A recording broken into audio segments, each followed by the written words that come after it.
박은정 목사님이라고 하신 목사님이 계십니다. 분당 샘물교회 목사님이신데 이 목사님이 은퇴를 하셨어요. 은퇴하시고 꿈을 자꾸 꾸시는데 이런 꿈을 꾸신다는 거예요. 주일이 돼가지고 잠을 자는데 주일 돼가지고 이 시계를 보니까 늦었어요, 교회. 그래 시간 늦었는데 계속 가는데 교회가 안 나타나는 거예요. 그래서 계속 교회를 향해서 가는데 시간은 보니까 다 돼가는데 계속 교회가 안 나타나가지고 교회에 지각하는 꿈. 은퇴하셨는데 계속 이런 악몽을 꾸신다고 그러시더라고요. 그런데 그 말씀을 들으면서 무슨 생각이 딱 들었냐면, 이분이 정말 마음이 하나님께로 향해 있구나. 교회를 정말 사랑하는 목사님이구나.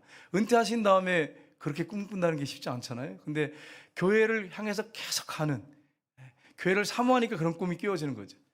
여러분, 우리에게도 정말 하나님을 향한 이런 마음이 있는가? 정말 하나님을 향해서 우리가 사랑의 마음을 가지고 나가고 있는가? 하나님이 전부인가? 주님이 전부인가? 그런 마음이 우리 안에 있는가? 이런 마음들을 우리가 한번 이 아침에 점검하면서 바르게 세웠으면 참 좋겠습니다. 하나님께서 사울왕을 이스라엘의 초대왕으로 세웠습니다. 그런데 하나님 명령을 계속 듣지 않는 거예요. 순종하지 않고, 그리고 이 신접한 여인을 불러가지고, 오늘날은 무당이죠. 무당을 통해서 자꾸 신접해가지고 사무엘을 불러오리라고 이런 이상한 행동을 해가지고 하나님이 그를 버리십니다. 그리고 하나님께서 다윗을 선택하셨는데 다윗을 얼마나 사랑하셨던지 하나님이 이 세 아들 다윗을 만나면 내 마음에 합한 자로다 이렇게 말씀하셨어요. 내 마음에 꼭 맞는 사람이로다 이렇게 말씀했어요. 여러분이 마음에 드는 사람이 있으면 어떻게 하고 싶습니까? 그 사람한테 뭐든지 다 해주고 싶잖아요. 예? 마찬가지 하나님도 마음에 드는 사람에게 다 해주고 싶단 말이에요. 여러분도 그렇잖아요. 마음에 드는 사람한테 다 해주고 싶은데 마음에 안 드는 사람은 해주기 싫잖아요. 해준 것도 뺏고 싶잖아요. 그게 우리 인간의 마음이에요. 여러분과 제가 정말 하나님의 마음에 합한 사람이 됐으면 좋겠어요. 사람을 여러분 바라보시는데 사람은 여러분한테 큰 도움이 안 돼요. 우리가 사랑의 대상이지 여러분이 그 사람한테 뭔가 바라고 뭔가 원하면 실망하고 낙심이 더 커요. 여러분이 기대하면 기대할수록 실망이 더 커요. 사람 바라보지 말고 하나님을 바라보고 신앙생활 하시기를 주님의 이름으로 축복합니다. 하나님이 이세앗을 다윗을 만나며 내 마음에 합한 자로다 이랬는데, 그러면 다윗의 마음은 어땠느냐 하는 것입니다. 오늘 본문이 다윗의 마음이 어땠는지를 잘 보여주고 있습니다. 이 말씀을 통해서 우리가 다윗의 마음을 살펴보면서 나의 마음은 어떤 마음인가를 점검하는 그런 시간이 됐으면 좋겠습니다. 첫 번째는 하나님을 사랑하는 마음이었습니다. 다윗은 양을 돌보는 양치기였습니다. 그런데 그 양치기를 하면서 밤잠을 못 자고 양을 돌보면서 많은 하나님에 대한 그 체험을 하게 돼요. 하나님이 살아계심을 체험하게 됩니다. 그가 이제 한 고등학교 1, 2학년쯤 됐을 때, 한 17세, 18세 됐을 때, 그가 이제 아버지가 심부름합니다. 도시락 심부름을 해서 전쟁터에 나가 있는 형들을 찾아갑니다. 가는데 그 전쟁터에 나갔는데 이스라엘진과 블레셋진 이렇게 딱 양 진영이 갈려져서 서로 이제 막 사람들 하나 보내가지고 장군을 보내가지고 나오라고 1대1로 싸우자고 막 이런 하면서 이제 싸움을 도두는 사람이 이제 나오는 거예요. 근데 이 상대편 이 블레셋 진영에서는 사울이 싸움을 돕는 사람으로 나왔어요. 장군인데 키가 2m 90이에요. 6기빗 하고 한 뺨이라고 그랬으니까 한 2m 90 정도 돼요. 그러니까 얼마나 큽니까? 3m 다 되는 거죠. 농구 선수도 이렇게 큰 사람 없잖아요. 얼마나 키가 큽니까? 등치가 얼마나 큽니까? 그리고 막 소리가 얼마나 우렁차겠어요. 그 온 산이 메아리 칠 정도로 막 큰 소리로 너희가 하나님의 군대가 아니냐고, 그러면서 싸움할 만한 사람 보내라고 이렇게 하는데 하나님을 막 오독하는데도 못 보내는 거예요. 두려워가지고 아무도 못 나가요. 근데 도시락 심부름했던 다윗이 보니까 막 의불이 생기는 거예요. 아무도 안 나가니까 자기가 나가겠다고 하는 거예요. 그러니까 사울왕이 말려요. 너는 소년이고 그는 어릴 때부터 용사다. 저 모습 안 보이냐? 무섭지도 않느냐? 그럼 말렸습니다. 그런데 다윗이 뭐라고 하냐면, 내가 양을 돌볼 때 곰과 사자가 새끼 양을 물어갈 때 내가 달려가서 그와 싸워서 곰을 쳐 죽이고 사자를 쳐 죽이고 그 입에서 새끼 양을 건져냈다 그래요. 다윗이 물못돌을 던졌거든요. 근데 그것 가지고 그렇게 했을까요, 여러분? 아무리 여러분 이거 뭐 기가 막히게 물맷돌을 던지고 뭐 화살을 잘 쏜다고 해도 사자가 으르렁거리는 덤비는데 보통 용기 담대함 아니면 어떻게 이기겠어요? 그 이긴 이유가 있어요. 다윗이 사울왕한테 고백합니다. 뭐라고 고백하냐면 이렇게 고백합니다. 17장 사무엘상 17장 37절에 보시면 같이 읽겠습니다. 다윗이 이르되 여호와께서 나를 사자의 발톱과 곰의 발톱에서 건져내셨은즉 나를 이 블레셋 사람의 손에서도 건져내시이다. 사울이 다윗에게 이르되 가라, 여호와께서 너와 함께 계시기를 원하노라. 아멘. 다윗이 그렇게 사자하고 곰하고 그냥 맞짱을 떠가지고 담대하셨던 것은 하나님이 그와 함께 하심을 확신했기 때문에. 우리가 세상에 살아간 동안에 세상에 살다 보면 참 힘들 일이 많지 않습니까? 정말 곰을 만나고 사자를 만난 것처럼 그런 어려움을 만날 수 있습니다. 위기를 만날 수 있어요. 근데 누가 우리와 함께 하십니까? 하나님이 함께 하신단 말이에요. 그러니까 하나님 때문에 그가 담대할 수 있었던 거예요. 그래서 용맹하게 다윗이 사자와 곰하고 맞짱을 이렇게 뜨면서 싸울 정도로 담대했던 것은 하나님 때문이었습니다.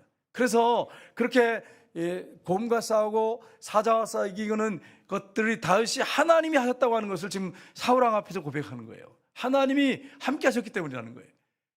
여러분, 그래서 그가 이제 나갑니다. 나가는데 막대기 하나 들고 물맷돌을 갖다가 주머니에 넣어가지고 5개를 넣어가지고 나갑니다.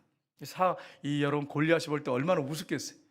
키가 작은 소년이 나오는데 자기는 3m 거인이 나오는데 막대기 들고 하나 나왔어요. 그래서 뭐라고 하냐면 골리앗이 얘기합니다. 네가 나를 개로 하려서 막대기를 들고 나왔느냐 이랬어요. 개몰이 하냐 네가 막대기 들고 나왔으니까 그러잖아요. 근데 여러분, 다윗이 뭐라고 합니까? 너는 칼과 창과 단창으로 나오지만 나는 살아계신 여호와 하나님의 이름으로 나간다. 내가 모독하는 하나님의 군대 그 여호와의 이름으로 내게 나간다. 이렇게 외치면서 물맷돌을 돌립니다. 돌리면서 그가 힘껏 던졌을 때 그 물맷돌이 날아가서 이 골리앗의 이마에 정확하게 중앙을 탁 때려가지고 쓰러뜨립니다. 그리고 그 골리앗의 칼을 뽑아서 그 목을 칩니다. 누가 이렇게 하셨어요? 하나님이 하셨어요. 여러분, 움직이는 사람을 돌로 맞춘다는 건 이거 거의 불가능한 수준이에요. 그래서 타켓이 움직이지 않고 가만히 있으면 맞추기니까 어느 정도 하겠지만 이거 움직여요. 이렇게 움직이는데 이게 맞춘다는 게 하나님의 도움 없이 이게 맞춰질 수 있겠어요? 노력만 가지고 되겠습니까? 다윗은 하나님과 함께했던, 하나님이 역사했던 것을 그는 많은 체험을 했어요.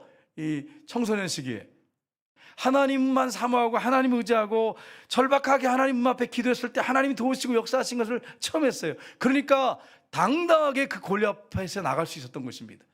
여러분, 우리의 삶 속에 위기가 오고 어려움이 올 때 우리가 엎드려 기도해서 하나님의 도우심을 체험하고 기적을 체험할 때 기도하는 사람이 되는 것입니다. 그러면서 승리의 삶을 살게 되고 점점 믿음이 강하게 되는데, 평소에 그렇게 살지 않으면 절망하고 낙심하고 살면서 하나님 찾지 않고 살다가 갑자기 하나님 찾으면 나도 못 잡고 하나님도 못 잡아요. 평소에 안 그러더니 너 왜 그러냐 이렇게 된단 말이에요. 그러니까 평소에 이런 체험을 했단 말이에요. 기도를 통해서 하나님 의지하면서 체험했단 말이에요. 그러니까 이렇게 당당하게 나갈 수 있다는 것입니다. 그래서 여러분, 다윗이 하나님을 얼마나 사랑했는지 그가 고백하는 내용이 나옵니다. 시편 18편 1절에서 3절을 보시면 우리 같이 읽겠습니다. 나의 힘이 되신 여호와여, 내가 주를 사랑하나이다. 여호와는 나의 반석이시오, 나의 요새시오, 나를 건지신 이시오, 나의 하나님이시오, 피할 나의 바위시오, 나의 방패시오, 나의 구원의 뿌리시오, 나의 산성이시로다. 내가 찬송받으실 여호와께 아뢰리니 내 원수들에게서 구원을 얻으리로다. 아멘. 지금 다윗의 고백이에요. 다윗이 하나님과 함께 하면서 체험했던 그 체험이 많은 거예요. 하나님이 정말 나의 반석입니다. 변함없는 반석입니다. 하나님은 나의 요새시고 나를 건지시는 분이시고, 하나님은 내가 그 안에 피할 나의 바위시고 나의 방패십니다. 폭풍 가운데 그 바위 틈에 숨을 수 있잖아요. 그런 하나님이십니다. 나의 구원의 뿌리십니다. 뿌리, 여러분 얼마나 강합니까? 그 아프리카 같은 게 물소 같은 경우에 그 뿔로 막 사자를 들이받잖아요. 하나님이 나에게 승리를 주시는 분이십니다. 나의 힘이 되신 여호와여, 내가 주님을 사랑합니다. 이런 고백을 했어요. 여러분과 제 고백이 이렇게 되기를 주님의 이름으로 축복합니다. 하나님을 사랑하시기를 주님의 이름으로 축복합니다. 하나님을 사랑할 때 하나님께서 위기 가운데 여러분과 저를 건져주시고 승리케 하시고 우리의 발을 반석 위에 두실 것입니다. 이 사실을 믿으시기를 주님의 이름으로 축복합니다. 여러분, 예수님이 십자가에 못 박혀 죽으시고 부활하신 다음에 배신한 제자들을 찾아오셨어요. 베드로가 3번이나 모른다고 부인하고 저주하고 맹세했습니다. 그런데 예수님이 물어봅니다. 베드로에게 뭐라고 묻습니까? 베드로야, 네가 여기 있는 사람들보다 나를 더 사랑하느냐? 그랬을 때 베드로가 뭐라고 합니까? 내가 주님을 사랑하는지 주님이 하시지 않습니까? 내 어린 양을 먹여라. 베드로야, 네가 나를 사랑하느냐? 또 물어보세요. 3번이나 물어봤어요. 그리고 내 양을 치라, 내 양을 먹여라. 그 말씀은 제가 새벽에도 말씀드렸지만 예수님이 그 배신한 베드로를 여전히 사랑하고 계시다고 하는 걸 보여주시는 말씀이에요. 베드로한테 자꾸 사랑 고백을 들으려고 하는 것은 내가 널 이렇게 사랑하는데 너도 정말 나를 사랑하느냐? 이걸 확인받고 싶으셨던 거예요. 그렇습니다. 우리가 이 땅에 살아가는 동안에 실패할 수 있고 넘어질 수 있어요. 절망 가운데 있을 수 있어요. 한 주간 동안 여러분이 실패 자리에 있다가 이 자리에 올 수 있습니다. 근데 주님이 여러분에게 물어봅니다. 네가 나를 사랑하느냐? 이렇게 질문하십니다. 여러분 뭐라고 고백하시겠습니까? 주님, 우리가 실패하고 넘어졌지만 제 마음에 정말 주님을 사랑하는 마음이 있습니다. 그렇게 여러분 고백하시기를 주님 이름으로 축복합니다. 저도 절망하고 낙심할 때가 있어요. 어떨 때 보면 내 자신 내가 마음에 안 들 때가 있어요. 저 이렇게 목사라고 그러는데 이렇게 마음에 안 들까? 하나님, 나도 내가 마음에 안 드는데 하나님 마음에 드실까? 이런 생각을 하면서 절망할 때가 있어요. 근데 엎드려 기도할 때마다 정말 주님이 내가 널 사랑한다고 그렇게 말씀하시고, 어떨 때는 네가 나를 사랑하느냐 이렇게 질문하세요. 근데 그 한마디면 다 끝나. 다른 건 뭐 물어볼 필요, 주님이 저한테 더 이상 뭐 물어볼 필요 없고 제가 또 주님 앞에 대답할 필요 없어. 내가 주님을 사랑합니다. 그 한마디면 끝나요. 여러분, 주님이 여러분을 사랑하십니다. 여러분과 제가 주님을 사랑하며 더욱더 가까이 나가기를 주님의 이름으로 축복합니다. 그 사랑의 마음을 부어주시는 분이 누구냐? 하나님께서 성령을 통해서 그렇게 하십니다. 그래서 로마서에 보면 로마서 5장에 보시면 이렇게 되어 있습니다. 같이 읽겠습니다. 로마서, 우리에게 주신 성령으로 말미암아 하나님의 사랑이 우리 마음에 부음받음이니, 하나님이 우리에게 성령을 주셔서 우리가 하나님을 사랑하게 하신 거예요. 그러니까 하나님 편에서 먼저 하신 거예요. 성령을 보내주셔서. 우리가 아니에요. 하나님이 그렇게 하시는 거예요. 여러분, 내가 자꾸 넘어지고 실패하지만 여전히 내 마음 깊은 곳에서 내가 하나님을 사랑합니다, 이런 마음이 있는 것은 여러분 안에 성령이 계시다는 증거입니다. 그 성령께서 하나님을 사랑하는 마음을 부어주시기 때문에 가능한 거예요. 여러분, 하나님이 우리를 먼저 사랑하셨어요. 다윗이 하나님을 사랑한 게 먼저가 아니고 하나님이 다윗을 사랑하셨어요. 그래서 그에게 많은 은혜를 베푸시고 체험케 하셨어요. 함께 하심을 체험케 하셨어요. 그래서 다윗이 그런 체험을 했기 때문에 내가 하나님을 사랑합니다, 이런 고백이 나온 거지. 다윗이 뭐 마음에서부터 하나님이 아무 관계도 없는데, 하나님 관계 없는데 내가 하나님을 사랑합니다, 이게 나올 수 있겠어요? 불가능합니다. 하나님 먼저 사랑하신 거예요. 여러분, 목사님 한 분이 계셨는데 이 목사님이 어릴 때 자기 고백을 하는데 동네에서, 시골 동네에서 닭서리를 많이 했답니다. 여기도 아마 양심에 걸리시는 혹시 우리 장로님들, 집사님들, 여성들은 안 그러겠죠, 그죠? 그랬더니 또 어떤 분이 목사님 저 참외봐, 내가 참외 따먹었습니다, 그런 권사님도 계시더라고요. 예, 이 닭을 자꾸 서리를 해서 먹었는데 한 번은 친구들하고 얘기하다가 야, 그거 한 마리씩 잡아서 먹는데 너무 이거 뭐 간에 기별도 안 간다, 그러지 말고 주인이 없을 때 그 닭장에다 불을 내가지고 싹 잡아먹자 이랬대요. 무서운 짓이죠, 여러분. 지금 같았으면 이게 다 잡혀 들어가죠. 옛날이니까 그게 어느 정도 통과되지. 어느 날 보니까 주인이 없더래요. 그래서 닭장에 나무를 모아놓고 불을 붙였대. 주인이 없는 걸 보고. 그래가지고 홀랑 다 태운 거예요. 그래가지고 새카맣게 닭이 탔으니까 전부 꺼내가지고 끈 다음에 이제 잡아먹는데 얼마나 신나겠어요. 완전히 이거는 바베큐 파티죠, 닭. 그래가지고 이제 먹는데 이제 이 목사님이 닭을 이렇게 양 날개가 있으니까 이거를 새카맣게 탄 걸 갖다 이렇게 뭘 찝어가지고 쫙 벌렸는데 거기서 병아리들이 삐약삐약삐약 그러면 나오더래요, 몇 마리가. 너무 충격을 먹었대. 그래가지고 그 닭을 못 먹겠더래. 그래가지고 충격을 먹고서 내가 이 할 짓이 아니다. 그래가지고 그다음부터는 다시는 그 짓을 안 했답니다. 목사님 고백이 그래요. 근데 거기서 뭘 하나 느꼈냐면 이 어미닭의 그 보호 본능, 모성이라고 그러죠. 이거를 봤다는 거예요. 그리고서 이제 교회 전도를 받아서 왔는데 뭐 십자가 설명하는데 바로 와닿더래요. 하나님이 우리를 너무 사랑하셔서 독생자 예수님을 이 땅에 보내셔서 그분이 십자가에서 온몸의 피를 다 흘려서 우리를 위해서 생명을 주셨다. 이게 그냥 우리 구원하기 위해서 그렇게 죽으셨다. 이게 그냥 가슴에 그냥 옛날 그 생각이 나가지고 바로 그냥 가슴이 확 와닿더래요. 그래서 회개하고 이분이 예수 믿고 목사가 됐어요. 그래가지고 얼마나 목회를 잘하시는지 몰라요. 평생 그걸 못 잊는 거예요. 못 잊는 거예요. 자기는 남의 그 닭장에서 불질러서 닭을 먹다가 날개를 폈는데 거기서 삐약삐약 병아리들이 나오는데 여러분 보세요. 그 새끼 살리려고 거꾸로 안고 타 죽었어. 새카맣게. 여러분, 주님께서 우리를 살리기 위해서 우리를 천국 가게 하기 위해서 십자가에 높이 달려서 십자가에 내려오시지 않으시고 온몸에 피를, 물과 피를 다 쏟으셨어요. 생명을 주셨어요. 여러분, 그 큰 사랑을 받은 사람이 저와 여러분입니다. 그 사랑을 먼저 받았기 때문에 우리가 하나님을 사랑하는 것입니다. 주님을 사랑하는 것입니다. 여러분, 이걸 여러분 놓치지 마세요. 혹시 여러분이 주님을 사랑하는 마음이 식어졌거든 십자가를 바라보십시오. 그 독생자 외아들까지 보내신 하나님의 사랑을 생각해 보십시오. 감격하지 않을 수가 없는 거예요. 여러분, 하나님이 우리를 그렇게 사랑하셨다면 우리가 하나님을 사랑하는 것이 마땅한 것입니다. 그럼 내 이웃을 내 몸처럼 사랑하는 것은 당연한 것입니다. 여러분, 이 사실을 기억하고 우리가 하나님을 사랑하고 이웃을 사랑하는 저와 여러분 되시기를 주님의 이름으로 축복합니다. 두 번째로 하나님의 임재를 간절히 원하는 마음이었습니다. 하나님만을 원했어요, 다윗이. 여러분, 하나님의 법궤가 엘리 제사장 때 뺏겼어요. 홈리와 비나스가 제사장인데 타락했어요. 그 전쟁터에 법궤를 메고 나가면 이길 줄 알고 나갔는데 전쟁에 참패를 당했어요. 법궤가 뺏겼어요. 70년 동안 법궤가 뺏겼어요. 근데 좀 이제 궁금한 게 하나 있어요. 그게 뭐냐면 기도의 사람 사무엘이 법궤를 안 찾아. 왜 그랬을까? 제가 고민이 돼가지고 기도하면서 여러 가지 성경을 가지고 추론을 해보는데 답이 제가 생각하는 성경적인 답은 뭐냐면 사울 왕이 왕이 되는데 자꾸 사고를 쳐요. 하나님 말씀 안 듣고. 그러니까 마음이 너무 힘들어. 그래서 늘 사울 왕을 위해서 기도하고 하나님 명령을 할 거역하니까. 그리고 이 일정을 보니까 성경에 보니까 이 사무엘이 굉장히 바빠요. 그래서 뭐 도단, 베델, 여리고 계속 그러면서 순회하면서 계속 이스라엘 백성들을 독려하고 기도하면서 하니까 얼마나 바쁘겠어요. 그 당시 뭐 차가 있는 것도 아니고.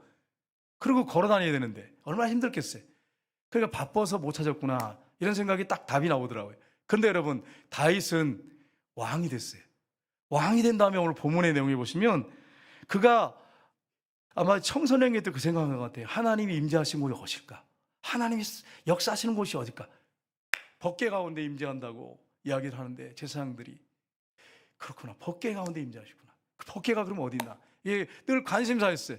왕이 딱 되자마자 어떻게 하냐? 법궤를 찾기 시작하는 거예요. 그래서 오늘 본문에 보면 3절 6절에 법궤 한번 볼까요? 법궤 한번 그림을 보고 보겠습니다. 이게 법궤인데 이제 금으로 쌌어요. 조각목에 금을 싸가지고 천사가 날개를 두 개 활짝 펴고 있는데 그 가운데가 뚜껑 위에가 속죄소입니다. 거기다 피를 뿌려요.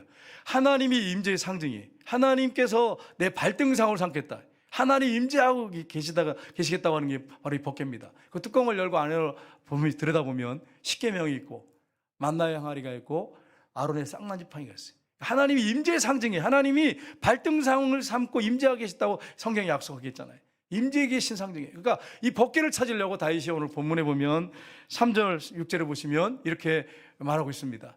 내가 내 장막집에 들어가지 아니하며 내 침상에 오르지 아니하고 내 눈으로 잠들게 하지 아니하며 내 눈꺼풀로 졸게 하지 아니하기를 여호와의 처소 곧 야곱의 전능자의 성막을 발견하기까지 하리라 하였나이다.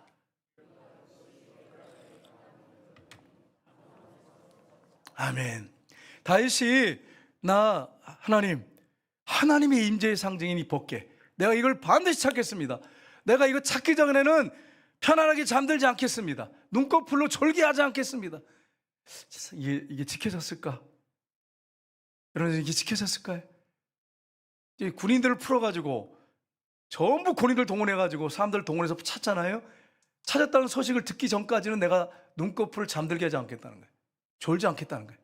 근데 여러분, 졸지 않았을까요? 제 생각에는 성경에는 없어요. 없는데 제 생각에는 앉아서 이렇게 기다리죠. 그 소식을 간절히 기다리면서 졸았을 것 같아요. 제 생각에는. 졸는데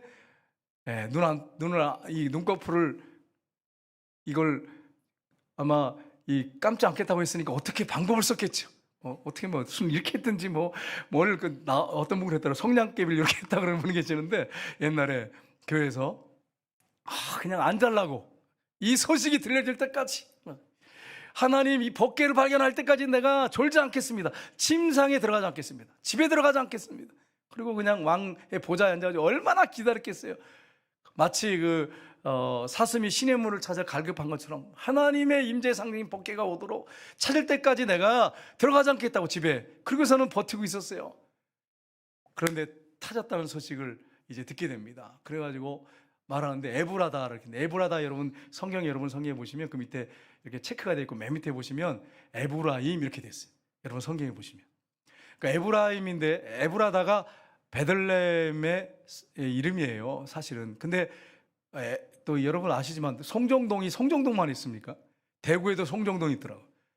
광주에도 송정동이 있어요. 그러니까 여러분 송정동이 많아. 그래가지고 이 에브라임 곳에 에브라다가 있어요. 거기에 있는데 나무밭에서 찾았다는 거예요. 그래가지고 여러분 그 법궤를 모셔놓고 얼마나 기뻤겠어요. 여러분 다윗이 법궤를 모셔놓고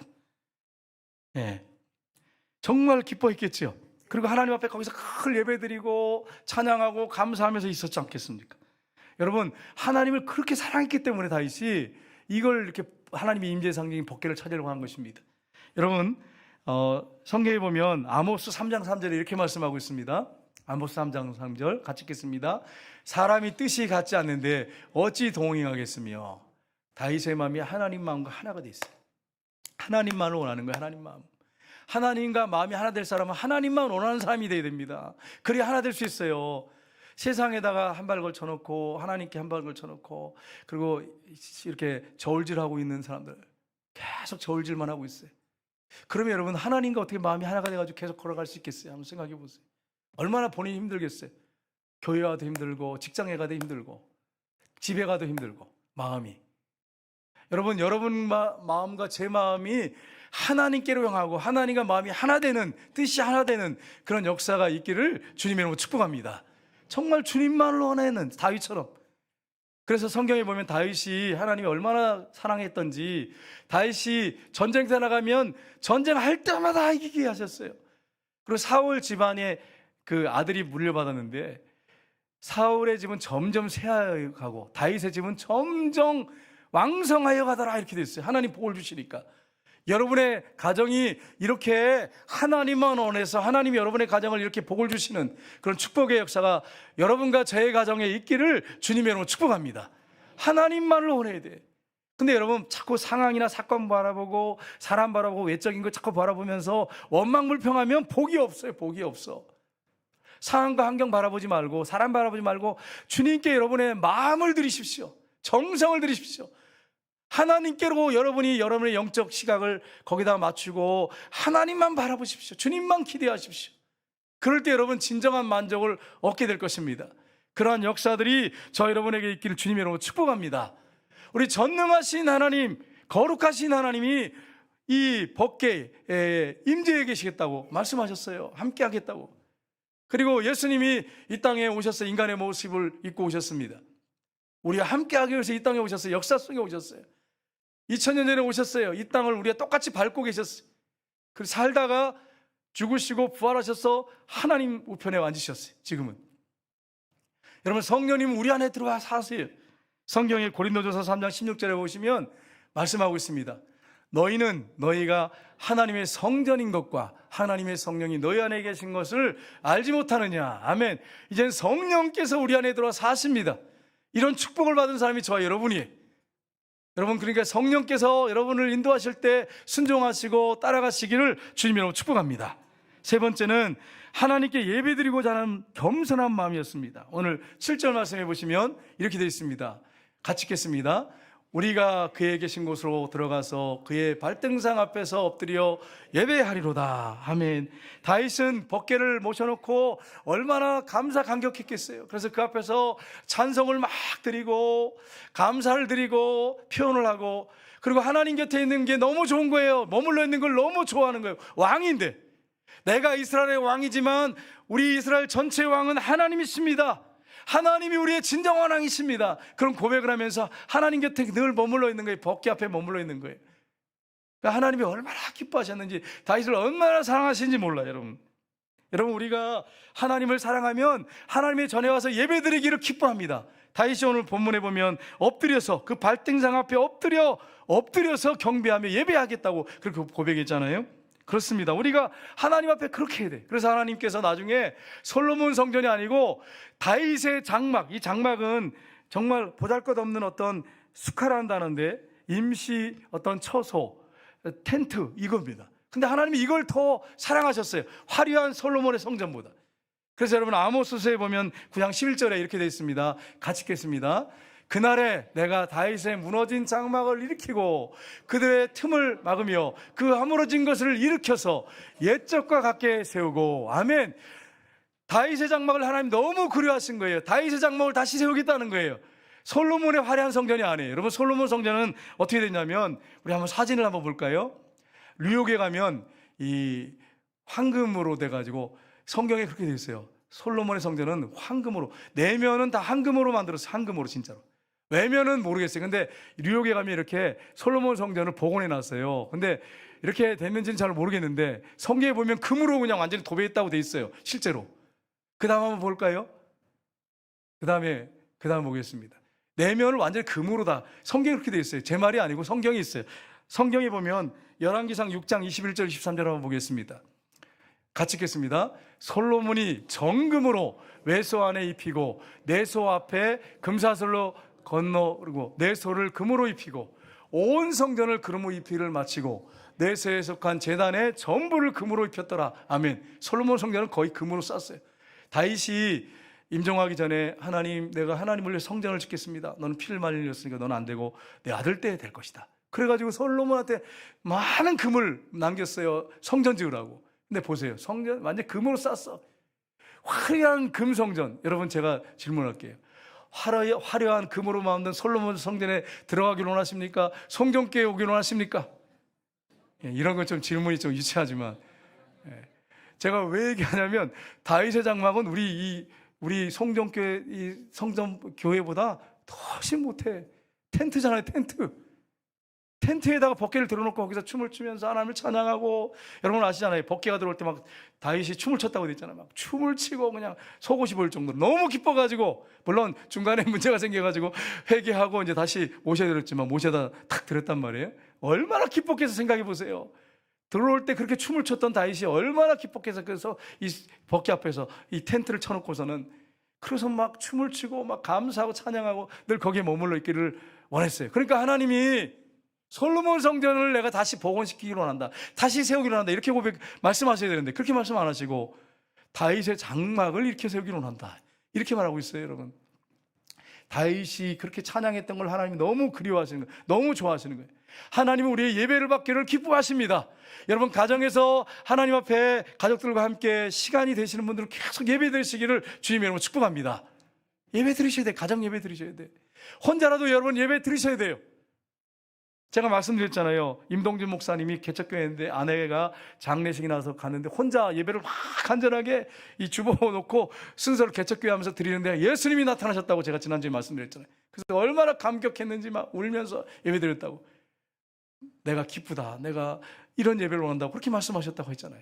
여러분, 그렇습니다. 많은 성도들이 모여서 드리는 거 기뻐 받으시지만 여러분이 개인적으로 드린 예배나 가정에서 드린 예배를 기뻐 받으십니다. 여러분이 마음이 들어있는, 사랑의 마음, 진실의 마음이 들어있는 영으로 드리는 예배를 기뻐 받으십니다. 오늘 이 시간에도 예배를 드릴 때 하나님 받으신 예배가 있고 받지 않은 예배가 있어요. 자꾸 엉뚱한 생각하면서 혼란스러운 예배를 받으시긴단 말이에요. 사랑하시지만 우리를 정말로 하나님, 내가 주님을 사랑합니다, 예배 시간을 제가 사모합니다, 주님 예배를 드리기를 기뻐합니다, 감사합니다, 고맙습니다, 그런 마음을 가지고 예배를 드려야 하나님 받으시지. 여러분, 이 시간에 하나님께서 여러분의 예배를 받으시길 원하시고 또 앞으로 여러분의 예배를 받기를 주님의 이름으로 축복합니다. 가정에서 드린 예배를 받으시기를 주님의 이름으로 축복합니다. 여러분, 하나님 받으시길 기뻐하세요. 주님 바라보고 예배 드리세요. 하나님 기억하십니다. 여러분, 임동준 목사님 이런 간증을 한 걸 제가 또 들었어요. 뭘 들었냐면, 이 목사님이 설교를 준비하는데 설교가 안 잡히더래. 근데 토요일 날 저녁인데 토요일 날 저녁에도 설교가 안 잡히더래요. 준비가 안 되더래. 설교문을 쓰려고 하는데 아무리 쓰려고 해도 안 잡히더래. 그래서 날밤을 꼬박 세웠대. 그래가지고 혼란스러워갖고 너무 근심 걱정이 사람펴서 일찍 가서 뭐 설교도 어차피 안 잡히는 거 기도하자 30분 전에 갔대요. 그래서 이제 강대상에 엎드렸대요. 너무 절망적이니까 뭐 백지 가지고 왔으니까 주보에다가는 본문하고 제목을 냈단 말이에요. 근데 설교가 안 잡히는 거예요. 그래서 밤을 새웠어요. 그래가지고 이제 강대상에 엎드려서 기도하는데 한 청년이 일찍 와가지고 앞에 앉아가지고 하나님 일주일 동안 큰 소리를 기도하더래. 조용히 하면 모르겠는데 하나님 일주일 동안 예배를 통해서 은혜 받기 위해서 준비 기도하고 왔습니다.